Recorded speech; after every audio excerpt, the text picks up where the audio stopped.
Welcome to new TV Telugu. ఇప్పుడు AP top 10 చూద్దాం.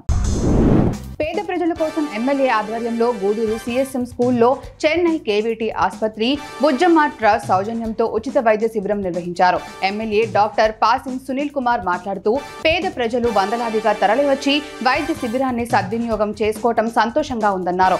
యువకులు రక్తదాన శిబిరంలో రక్తదానం చేశారు. ఈ కార్యక్రమంలో నానాజీ, కిరణ్ కుమార్, టీడీపీ నాయకులు పాల్గొన్నారు. అనపర్తి మండలం రామవరంలో ఎమ్మెల్యే నల్లమిల్లి రామకృష్ణారెడ్డిని అనపర్తి నియోజకవర్గంలోని ఆశా వర్కర్లు మర్యాదపూర్వకంగా కలిశారు. ఈ సందర్భంగా వర్కర్లకు కనీస వేతనం చెల్లింపులు, ఇతర అంశాలతో కూడిన వినతి పత్రాన్ని ఎమ్మెల్యేకి ఆశా వర్కర్లు అందజేశారు. ఈ సందర్భంగా తమ న్యాయమైన డిమాండ్లను పరిష్కరించాలని కోరారు. ఈ సందర్భంగా సానుకూలంగా స్పందించిన ఎమ్మెల్యే ప్రభుత్వం దృష్టికి తీసుకువెళ్తానని హామీ ఇచ్చారు. నాతవరం ఎస్టీ కాలనీలో 2.50 లక్షల రూపాయల వ్యయంతో నిర్మించ తలపెట్టిన ఆంజనేయ స్వామి ఆలయ నిర్మాణానికి శంకుస్థాపన చేశారు. ఎన్ఆర్ఐ శెట్టి సతీష్, అతని స్నేహితుల సహకారంతో ఆలయ నిర్మాణం చేపట్టనున్నారు. అనంతరం శెట్టి సతీష్ మాట్లాడుతూ ఏడాదిలోపే ఈ ఆలయాన్ని నిర్మించడం జరుగుతుందన్నారు. ఈ కార్యక్రమంలో మాజీ ఎంపీపీలు పారుపల్లి కొండబాబు, నేతలు విజయ్ కుమార్, మాణిక్యం, లోవా తదితరులు పాల్గొన్నారు. ఎస్సీ వర్గీకరణను తీవ్రంగా ఖండిస్తున్నట్లు మాల మహానాడు రాష్ట్ర లీగల్ సెల్ కార్యదర్శి తర్లపాటి శ్రీనివాస్ అన్నారు. ఈ సందర్భంగా జంగారెడ్డిగూడెంలో ఆయన మాట్లాడారు. అధికారంలోకి వచ్చిన తర్వాత కూటమి ప్రభుత్వం మాలలకు మోసం చేయటం ఏమాత్రం తగదని మండిపడ్డారు. అలాగే ఈ విషయంపై చలో ఢిల్లీ కార్యక్రమాన్ని పిలుపునివ్వడం జరుగుతుందని అన్నారు.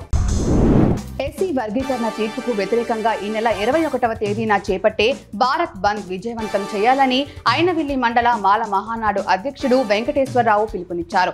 ఐనవిల్లిలో జరిగిన సమావేశంలో ఆయన మాట్లాడుతూ ఎస్సీ వర్గీకరణ తీర్పు రాజ్యాంగ విరుద్ధమని అన్నారు. ఈ తీర్పును వ్యతిరేకిస్తూ ఈ బంద్ కు అందరూ సహకరించాలని కోరారు. ఈ కార్యక్రమంలో సత్యనారాయణ, రాజేంద్ర ప్రసాద్, బహుగుణ, శ్రీను పాల్గొన్నారు. నరసన్నపేట ఎమ్మెల్యే బగ్గు రమణమూర్తికి రక్షాబంధన్ శుభాకాంక్షలు ప్రజాపిత బ్రహ్మకుమారి సభ్యులు తెలియజేశారు. ఆయనని కార్యాలయంలో కలిసి ఆయనకు రాఖీ కట్టారు. మీరు మాకు రక్ష, ప్రజలందరికీ మీరు రక్షగా ఉండాలని వారు కోరారు. ఈ సందర్భంగా ఎమ్మెల్యే మాట్లాడుతూ తనకు రక్షాబంధన్ శుభాకాంక్షలు తెలియజేసినందుకు గాను ఆయన కృతజ్ఞతలు తెలియజేశారు.